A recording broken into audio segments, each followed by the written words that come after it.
Welcome back to Restoring Darkness. I want to remind you that you can donate to the Soft Lights Foundation by going to restoringdarkness.com and clicking the donate link. And that money will slide right into Mark's pocket and he'll be able to do all sorts of great things with it at Soft Lights, which we're going to find out that he's working on right now. Or you can donate to the Restoring Darkness podcast directly. You can become a recurring donor. You can give one time. Sometimes what you give when you're involved in a movement, sometimes what you give is the resource of cash. That's helpful too. So not everybody has time to volunteer. Not everyone has time to go to council meetings. So maybe you can throw us $50, $5, buy us a coffee. If you feel generous, you can give more. Thank you. Mark, let's get right into the Soft Lights update. What do you got going on, man? You're always up to something. Yeah, let's announce yesterday's big Supreme Court decision in the United States. Yesterday was June 12th, and they had a court case involving a student with epilepsy. The student had requested accommodation at their school district in Minnesota, and they were denied full accommodation. So she ended up getting less than a full school days of instruction because of her epilepsy, and they had her basically go home. So when they appealed to the appellate court says, well, our hands are tied because of this other case that had occurred before. And it turns out that there is a more restrictive uh, threshold for meeting the criteria of discrimination in the education system. And so her lawyer said, why is there a more stringent threshold for discrimination in the education setting than there is for, let's say, cities? So for cities and counties and state governments, it's called deliberate indifference. That means that if you put in a request for a policy change for discrimination, or if you put in a request for an accommodation, the city needs to bend over backwards to try and meet and eliminate the discrimination. They need to try hard. That's what the law says. If they sort of shrug their shoulders and say, well, I don't know, there's not much we can do, that's called deliberate indifference. It's not as high as the bar. And so what the Supreme Court ruled yesterday was in our favor. Hooray. They said that school districts also need to, the threshold is this same deliberate indifference standard. That makes it universal across every public agency, is that's the standard. So the Soft Lights Foundation immediately got to work yesterday and started writing school districts and saying that, where is your policy for LED light discrimination? Well, I mean, I think a lot of people are going to be surprised that electric light can discriminate. But, we've been talking for a long time, Mark, about how there seems to be something different about LED electric light, and it has different characteristics, and it affects people differently, and wildlife differently, and ocean and aquatic animals and fish differently. And so, I applaud your work. Where do you think you're going to go with this? Is it going to be something you would file a lawsuit about, or how would you go to the next step? Michael, this is a big deal for us because it's scalable. Mm. So we can have our supporters write letters. We can do it for school districts in California. We can do them in New York. We can do universities. We can do state institutions. It's so easy. I don't, easy is not the right word, but it's something that we can do to put the onus onto the governments to create a policy. Mm-hmm. The government in the United States runs by policy, right? Mm-hmm. And so right now, the de facto policy is to ignore LED light discrimination. It's something new in the last 10 years or so, right? The high powered LEDs are not that old. So they don't have a policy that says, okay, we should not have LED flashing lights, or we should limit our color temperature to 2700 Kelvin or below so that people don't have the panic episodes or suicidal thoughts or whatever. Or, there are different things. What's your policy? So when we start sending out these letters, then we'll start to see the trickle in responses. Keep up the great work, Mark. I really love what you're doing and shaking. There's nothing wrong with asking questions. That's why we live in the countries we live in, because we're able to ask these kinds of questions. We are greatly honored to be joined by Eileen Kragie, a founder of the nonprofit Dark Sky Friends and an advocate of Dark Sky International. Eileen Kragie is committed to educating people about responsible outdoor light at night. She joined DarkSky International, became an advocate, and created the new Northern Virginia chapter, DarkSky Nova. She founded DarkSky Friends to focus on legislation to protect human and environmental health and the night environment. Eileen's work includes securing proclamations recognizing the problem of light pollution from state and local jurisdictions, and working with local government to enact, improve, and enforce lighting ordinances and legislation.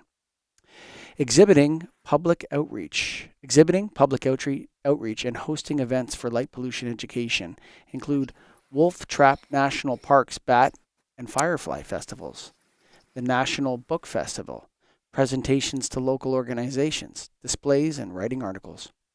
Eileen has worked in both private industry and government. She holds a BS from George Mason University in business and an MS from the State University of New York at Stony Brook in policy analysis and public management.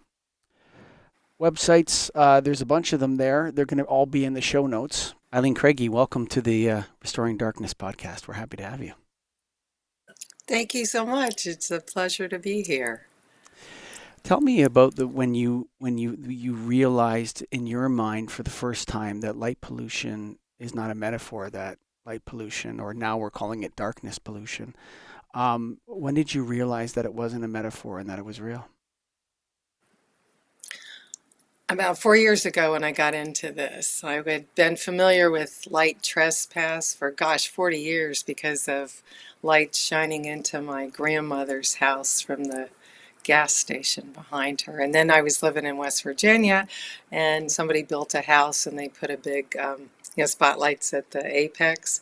So I was familiar with intrusive light, but until I moved back here and started seeing the amount of light growing, and then was impacted personally. I just didn't realize how fast it was happening. And then the more I looked into it, it's creeping along. And I don't think in the 25 years I've been back here, I didn't really notice the stars disappearing. But once it's brought to your attention, all of a sudden I'm, like, wow, we literally are erasing the stars. And I never imagined that was possible. You know what's interesting about what you said about the gas station? So before the dawn of LED, it would have been impossible for anyone to create that kind of level of light except a gas station, like, or a commercial installation where they would have enough electrical power at their panel and then be able to afford $1,200 gas station light fixtures that are 1,000 watts or 400 watts. And now people can do it on Amazon for $90, and it comes with a plug, right? So you can just plug it in. Yeah. Your work, what is the primary focus of your work? I really liked it when you talked about securing proclamations. I found that fascinating. Tell us about what you primarily do, and then tell me some successes you've had securing proclamations. Okay. Well, as you mentioned, I became a advocate for DarkSky International, and fairly quickly decided to launch my own firm, DarkSky Friends, as a 501c4, so I could spend more time focusing on the legislation and the ordinances. But I work very closely. I am an advocate, and I launched the chapter for DarkSky International. So part of their awareness program and to get in with the jurisdictions was to go and request. They taught people how to go and request proclamations for International Dark Sky Week. So I started doing that, 4 years ago, and I ended up getting proclamations from almost every single local jurisdiction around here. And I live outside of Washington, D.C., and also the mayor of D.C., so we got the governor of Virginia, governor of West Virginia. Maryland came in last year with the help of the Maryland advocates. And so these proclamations, they're ceremonial documents, so they really don't carry any weight, except for you can say, well, you all support this. Um, and then you go back, we're talking about human health, we're talking about the skies, we're talking about the wildlife, we're talking about the migrating birds. And so they recognize it as a jurisdiction. Now it's like, well, let's tighten up the ordinances. And if you don't have any, let's work on getting some. I know I was going to bring it over to Mark, but you made an interesting point there that I think I need to know the answer to.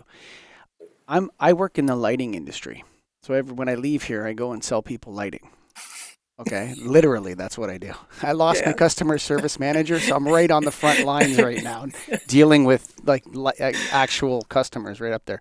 So, um, I feel like those proclamations, the lighting industry is not listening to those. I feel like the lighting industry also needs to listen to those proclamations because we're the ones selling, installing, manufacturing, distributing, specifying, all this kind of stuff is coming from the lighting industry.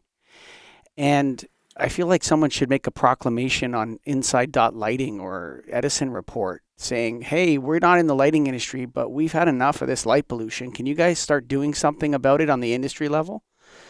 So that's why I was very interested in those proclamations because I think they're going out into the ether to the wrong people. Like what's an average citizen in your town supposed to do about that proclamation, right? Well, it gets their attention. And Yeah. that's the whole thing. Because then they're like, oh, wait a minute. You mean that one, light pollution is the thing. And then it's like, oh, and then it opens up the conversations to a whole lot of people. I take them out to tabling events, and I know other advocates have, enlarged them. And it catches people's attention. And then you can say, well, this jurisdiction at least recognizes the problem. But I agree with you. There's so much work to do. And that's an interesting thought to get a proclamation to go out to the lighting people. So that would be worth exploring, I think. Are they going Yeah. to listen? You know what? I mean, I think we're making progress. I mean, 2 years ago, Mark Baker was persona non grata. Now I think he's the fastest rising star in the lighting industry. So, I think that we're making a lot of progress, and I Hmm. still think the lighting industry needs to hear those kinds of proclamations, Mark. And I'll put it over to you to throw some questions out. But this idea of personal responsibility for everything, like you need to know your carbon footprint, you need to worry about lighting systems, you need to worry about human trafficking, all these things they put up. It's like going to the wrong people. I feel like there should be a Yeah. billboard at the OPP saying, deal with the human trafficking, guys. Like, what am I supposed to do about it? I don't have a gun in my pocket or a badge in my hand. Mark Baker, go ahead. Only if it's not an Eileen, electronic digital billboard. There you go. oh, Yes. Sorry. I want the old fashioned one with good lights that Sure. shine down. Yes. Agreed. Agreed. completely agree with that. So I'm interested in the lighting ordinance because this comes up quite a bit, and municipalities can affect quite a bit at a local level. But most of the ordinances that we've seen sort of don't address LEDs in particular. Mm. There's a lack of understanding of the intensity. So recently we were speaking to somebody that was helping me understand, and the metric called luminance is the source of the light. That's the basic intensity, and the luminance for a LED chip is very high, and the LED chip itself is very small. So you're getting this very intense light. And it could be from an Mhm. LED digital display, but it could also be from a porch light, could be from a street light. So in terms of regulations for municipalities, I think we have to stay away from some sort of number because I don't think there's an instrument out there that can measure what we need to measure. So it needs to be something like keeping the light on your property. Don't let the light go Yes. beyond your Yep. property. Yep. Um, Okay, so it's yeah. good to Oh, hear you yeah. agree. Can you expand on that? Oh, Eileen? yeah. What are you promoting out there? What are in terms of the ordinances or just overall? You kind of Yes. went out there. I'm sorry about Um, that. no, that's okay. I just absolutely believe that, you know, I have I can't walk into your bedroom at night or trespass onto your property. Why can my lights? And that we just you you keep your light contained within your own property boundary. Fairfax County, where I live, does that for motion activated spotlights and spotlights. In the codes, it says they have to be pointed down and specifically the illumination contained within your own property boundary. As I've worked this issue in the county and my local jurisdictions, there's big holes in these ordinances because they exempt certain things. And then nobody's addressing like the sheer number of lights on a piece of property. And if you have where I live and, some of these neighborhoods, we're on quarter acre, half acre lots. And what I'm seeing come in are builders, so they raise the old house and clear the lot, and then they put up a big contemporary home. They're going to have lights that come out of the eaves, then you're going to have the side lights. And then people put in architectural lights, they put in landscape lights. I mean, literally, I'm telling people, count the number of lights on a piece of property. And so I've been trying to get at some of the builders. Because basically, I started thinking about this. You could create your own little sky glow. And, we see those movies where the spaceship comes down and is in the forest and you see the big glow. That's what some of these houses are Yeah, doing. sure, totally. And if they're abutting, like where I am next to a park, it's not just, it's your neighbors, but it's all your neighbors and all the people who can't speak, not all the people, all the creatures who can't speak for themselves. But we're also speaking, I feel like I'm speaking for the people who can't speak for themselves because nobody wants to. This is a tough thing to get into. And you're up against a lot of opposition and just people being ignorant about the problem. And then you get into it's my property and I can do whatever I want with it. Yeah. And then it's like, wait a minute, So I've been talking about smart lighting, responsible lighting, but kind of considerate. So it's not, a lot of times when we start talking about dark sky friendly lighting, that can kind of scare people because, oh, it's dark, right? But dark skies doesn't mean dark ground. And so bringing in the language about community friendly lighting and neighbor friendly lighing. I like night all your neighbors. preservation. I think night preservation is a good term. Darkness restoration for action. What's interesting is that one of the like when you're sailing down the Seine River in France and you see the Eiffel Tower, it's beautiful. Okay, I have to admit it's light pollution, but it's beautiful light pollution. Okay, I'll just admit it right now. It's HPS, Mark. I think the Eiffel Tower is still HPS. It might not be anymore, but at the time I saw it, it was HPS, and it was beautiful. But I think I think we're getting over the Edison era and that kind of idea, and we're in a stage right now in between with this outrageous lighting or overlit homes, where it's in a place of conspicuous consumption, and I think it's going to go to disgusting soon. Like there's an element of this that is people want to be the big shot, have their house all lit up. And I have this huge mansion and I have these facade lights on all night long at 3:00 in the morning. And I think that we need to have laws that say, 2 hours after sunset or 1 hour after sunset, accent lighting on your home has to go off. And that's the end of the story. And maybe in the winter it's 4 hours or 5 hours, because people are starting to see this. It's very obnoxious, actually, when somebody's house is lit up at 4:00 in the morning or 3:00 in the morning. It's really strange, actually, to see that. And I think that's new. I think in the past, I agree with you. Yep. most people would have thought it was awesome. Oh, look at that amazing house. But I think we're seeing a sea shift where people are recognizing that light pollution is pollution and electricity use is pollution. And why is your house lit up all night long? It's conspicuous right now, and it's going to move to obnoxious and then disgusting eventually. And I think it's going to go, that problem's going to solve itself. I think. I hope. I hope so. Me too. But I agree with you. It's that, there's something really magical about a dark night. Sure. And I think people don't, you come from an over illuminated area and you don't let your eyes get adjusted. So you walk out of the house or wherever you were, and it's going to take a little bit of a time for your eyes to adjust. But I think I just see people walking out. It's like, oh, it's dark, so let's add more lights. And I also think that we're looking at this. It's like design trends and marketing. So there's all these articles about let's add all these lights to your gardens and festival lights. And it's just one more thing. Okay, that's fine when you're out there and you're using it. Mm-hmm. But, when the party's over, turn it off. And as Mm-hmm. you said, Michael, Mm-hmm. at a certain point at 10 o'clock or whatnot, turn it off. The animals have no choice. And several times people have told me that, they talked to somebody and about the lights, and the answer is, well, get blackout curtains. Well, it's the fireflies can't have blackout curtains. The Mm-hmm. migrating birds, it's no.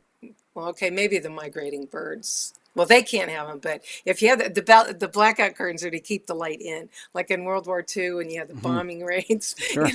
That's why they were developed. So That is such an obvious admission by the person who says that they're doing wrong. When someone's light is going into your window and their recommendation to you is to get blackout curtains, the problem is the person telling them that they should get blackout curtains, Mark. That's how Yeah, I agree. arrogant light pollution can be. It can be so arrogant like well, that. can Yeah. I interrupt here? Yeah. I think a lot of it is that I read a lot of health magazines, and it's talking about, well, how do you get a good night's sleep? Mm-hmm. Wear your eye shields, put up blackout curtains. I agree with you that this problem is, it's not the root cause of the problem. But I think a lot of people just aren't aware of the problem of Mm. light pollution. They don't think about it. So you're thinking, okay, well, the light's shining into my house, and what do I do? And if it's a street light or something like that, what do? You put up blackout curtains. I agree with you that let's go to the root cause and let's fix the fixtures and Mm-hmm. start, and bring back. I think people don't even realize. Um, the mystery and the awe that they're missing Mm-hmm. by not being able to walk outside. For me, I always could step outside my door, see the stars, see the fireflies, and that's just being erased. Mm-hmm. Humans are animals too, and so I also wonder. The whole safety argument is always the straw man in the room with this. We have to have more Hmm. light because of safety, but I also believe that there's a safety in darkness too that's Yep. underestimated. And when Yep. you're we know that crime statistics and that. Have Do you have any thoughts on that, Eileen?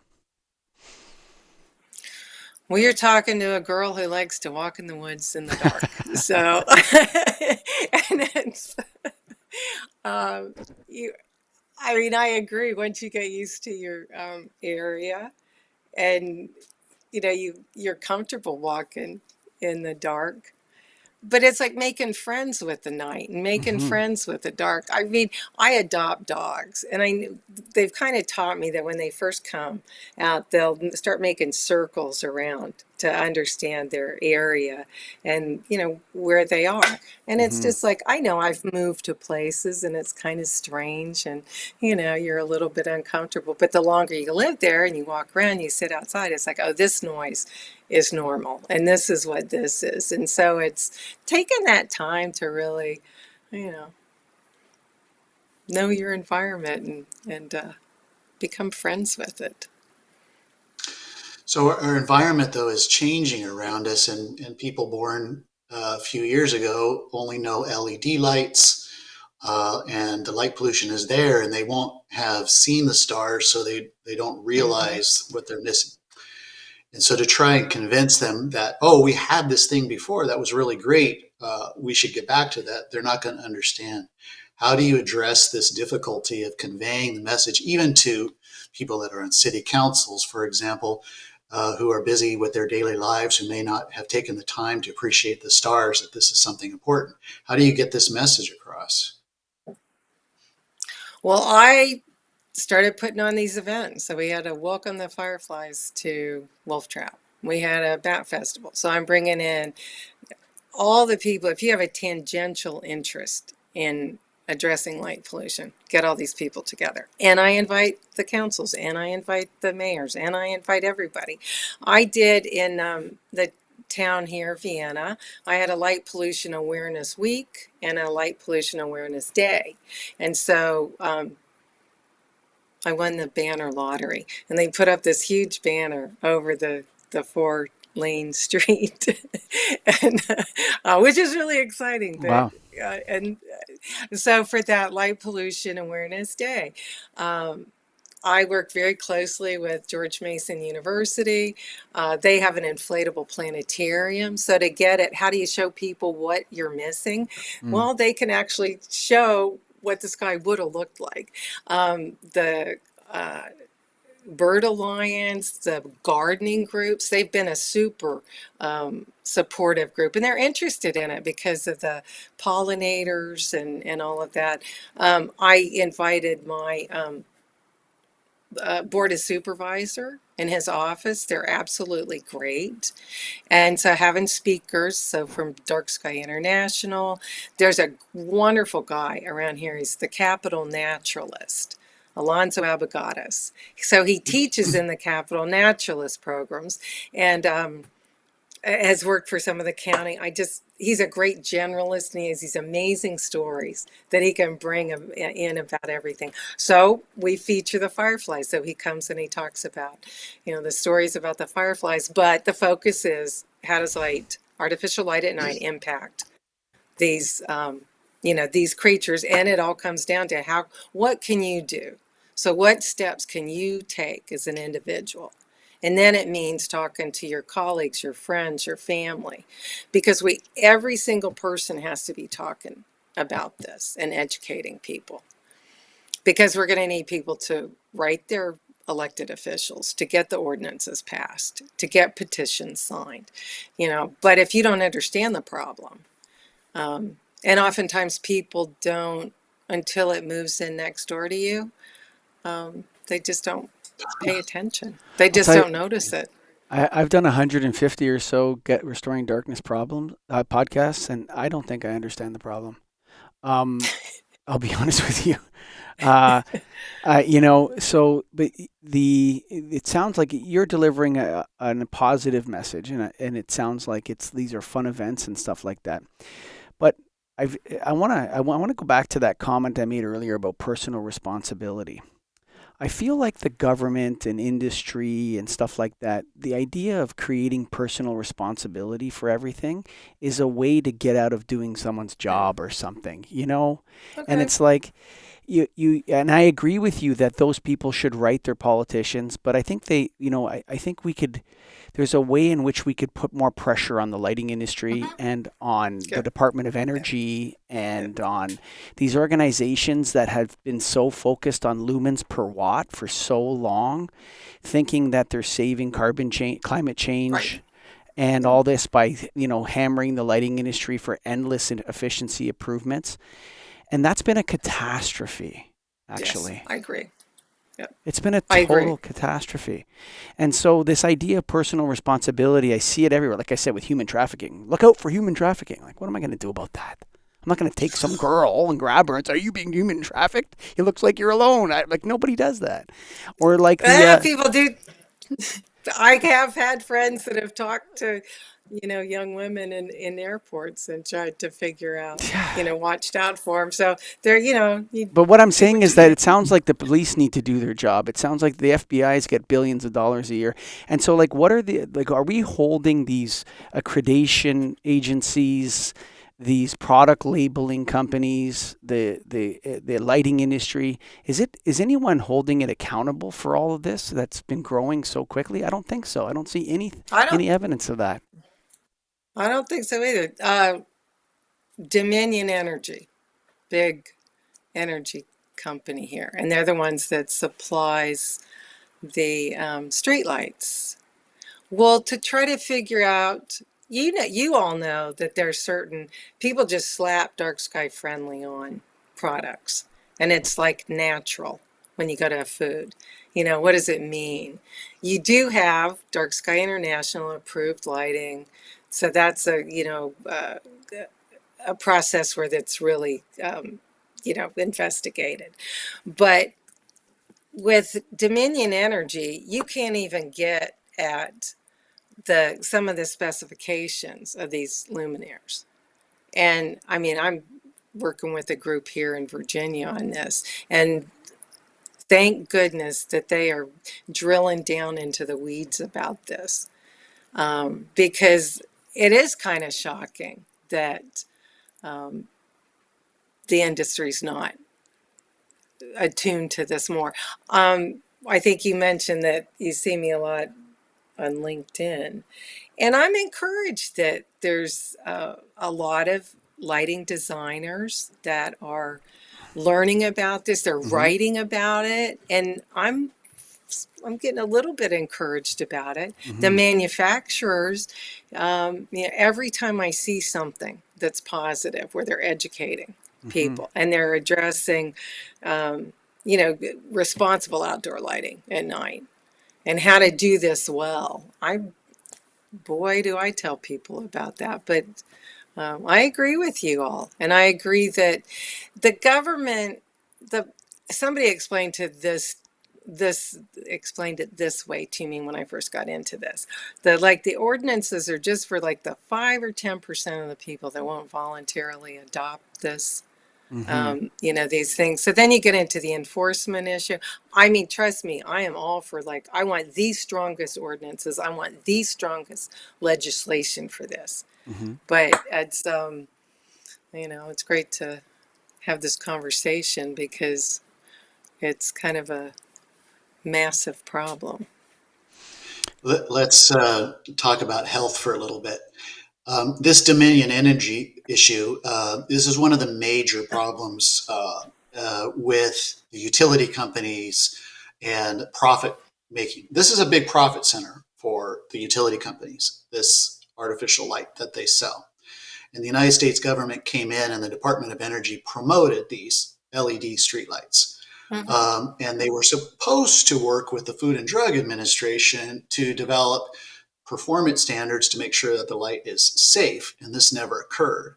So we don't have any regulations from the federal government to make sure that the light Mm-hmm. is safe. Right. We switched to blue-rich light with no infrared, and what were the ramifications of that?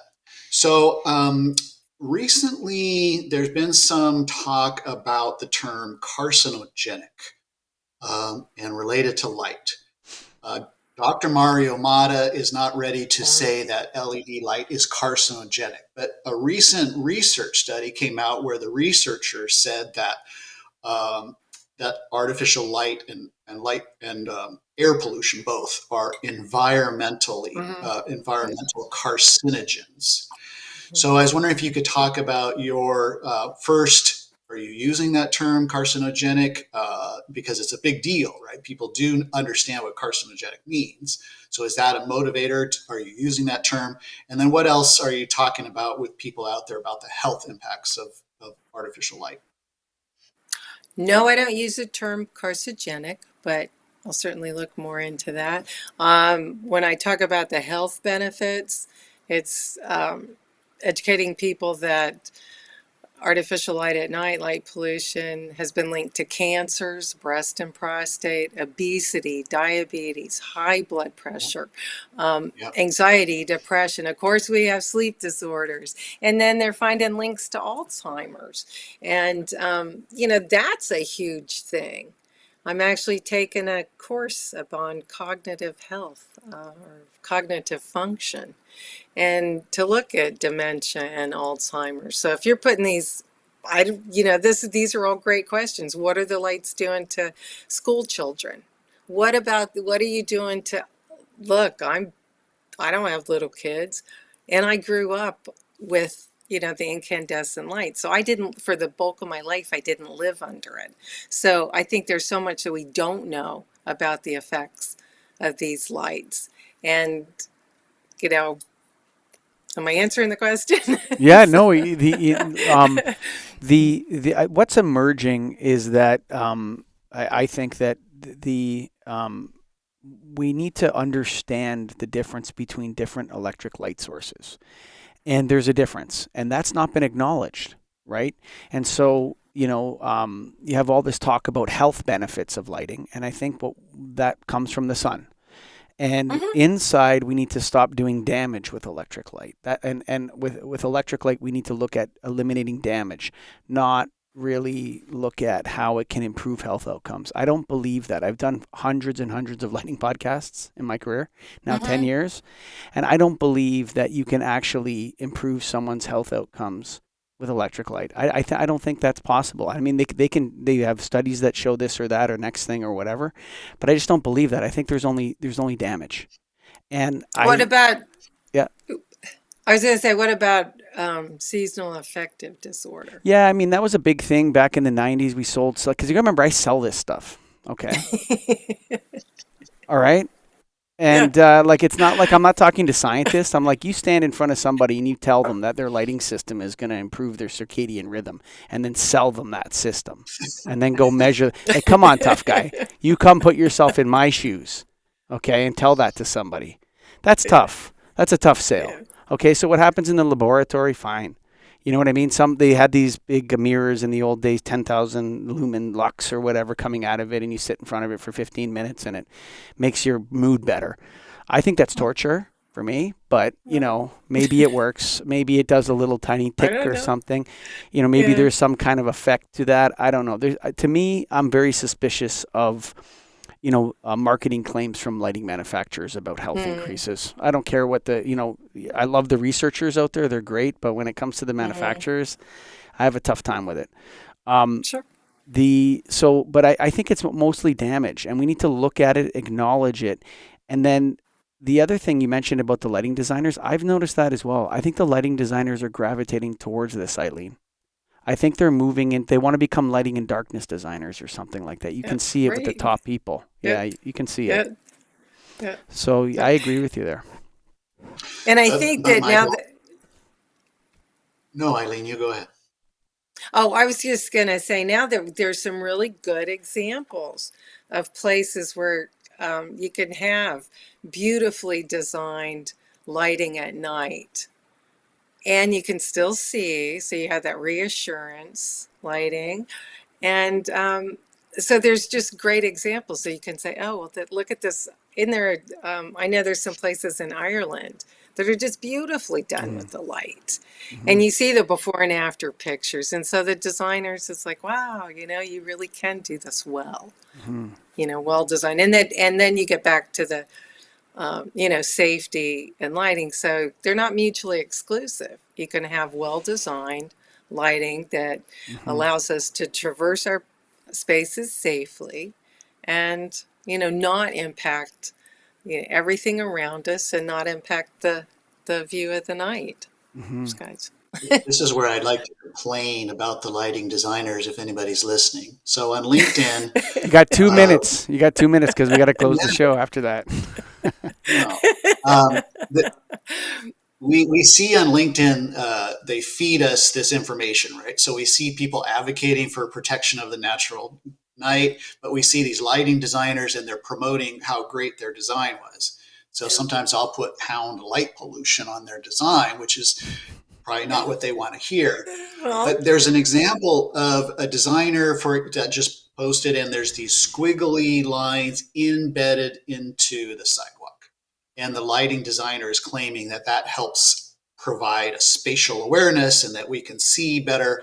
But my point is that the higher luminance of the LED light is a light coming into my eyes is right. actually making it much more difficult for me to see Mm-hmm. because my Yeah. brain is having to process Yeah. this image now. These squiggle lines, I have to say, what are those squiggle lines for? And the lighting designer is saying, "Oh, they're beautiful, aren't they?" And I'm saying, I'm trying to find door number 3, and and now I got these squiggles on my retina. Well, you know what? So Listen, if you if yeah. you if you post on LinkedIn, you're opening your work up to criticism.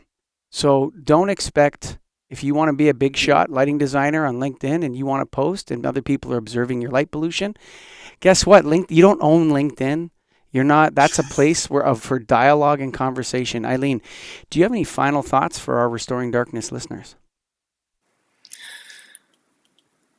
Just enjoy the night I like the natural night.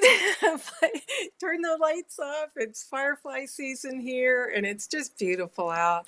And just, let's kind of unwind some of the, consumption of light that we've done over the recent years. And I just love it that more people are talking about this, and, we're sharing, the different effects. And personally, I want this solved quickly. Mhm. I hate it when I hear people say, "Oh, it's going to take 30 years." I'm like, "Wait a minute." I want this, if we all do our little part and, educate people, and let's solve this now. And now I know it's darker up in Canada. Come on, bring the darkness down here, man. That's because most of it doesn't have a population. So Canada's like Chile on Argentina, okay? Except that there's land, not ocean up there. So there's a lot. Most people live, actually, most Canadians live south of the 49th parallel.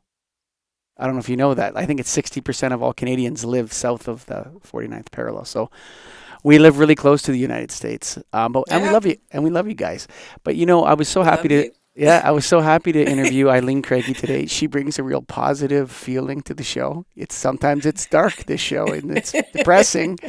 But Eileen was so positive and warm today. I want you to invite you to go check out all her social media. Where can people donate to your 501c3, Eileen?